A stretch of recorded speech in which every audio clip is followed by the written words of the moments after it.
거꾸로 가는 중증장애인 고용정책. 대한안마사협회 인천지부장 김용기.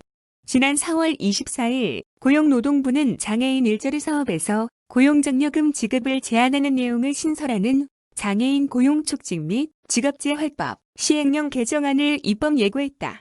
그에 앞서 4월 10일 보도자료를 통해 국무조정실 정부합동부패 예방추진단과 고용노동부, 한국장애인고용공단이 공동으로 2019년 10월부터 12월까지 복지, 고용 분야 재정 지출 확대와 관련하여 부정수급에 대한 우려가 있어 장애인 고용장려금 제도의 운영상 미비점을 확인하고 개선하기 위해 최근 3년간 공단의 자체 점검 대상이 아니었던 장애인 고용사업체 107곳을 선정하여 고용장려금 신청, 지급 업무, 장애인 표준사업장 관리 실태 등을 중심으로 점검을 실시했다고 밝힌 바 있다. 당시의 보도자료에서도 언급되었듯이 고용장려금은 장애인의 고용 촉진 및 고용 안정을 위해 의무 고용률 민간 3.1%, 공공 3.4%를 초과하여 장애인을 고용한 사업주에게 지원하는 것으로 민간 시장에서의 중증장애인 고용 확대에 견인차 역할을 톡톡히 해왔다. 그럼에도 불구하고 중증장애인들은 민간 시장에서 외면당해왔으며 보건복지부는 장애인 일자리 사업을 통하여 중증장애인의 고용 확대와 고용 안정을 이끌어왔다. 그러나 이 사업은 사업 담당자의 인건비 등 사업 운영비가 지급되고 있지 않아 사업 수행 기관들은 고용장려금을 활용하여 사업 담당자의 인건비 및 고용 장애인들의 처우 개선비 등 운영비로 충당해 왔었다.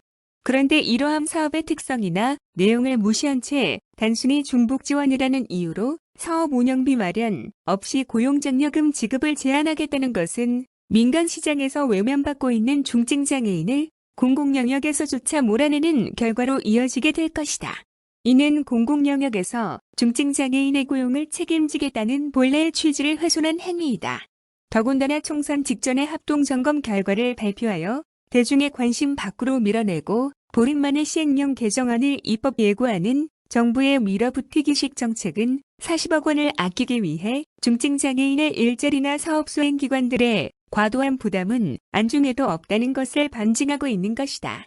그야말로 빈대 잡겠다고 초가삼간을 태우는 것과 다름없다. 더더구나 이 과정에서 정부는 장에게 그 어떠한 설명도 동의를 구하려는 노력도 없었다. 고용노동부는 2019년 10월 18일에 장에게 이를 설명하고 동의를 구했다고 하지만 그 어느 누구도 설명을 들은 사람이 없다. 과연 누구에게 어떤 방식으로 설명을 했다는 것인지 아리송할 뿐이다.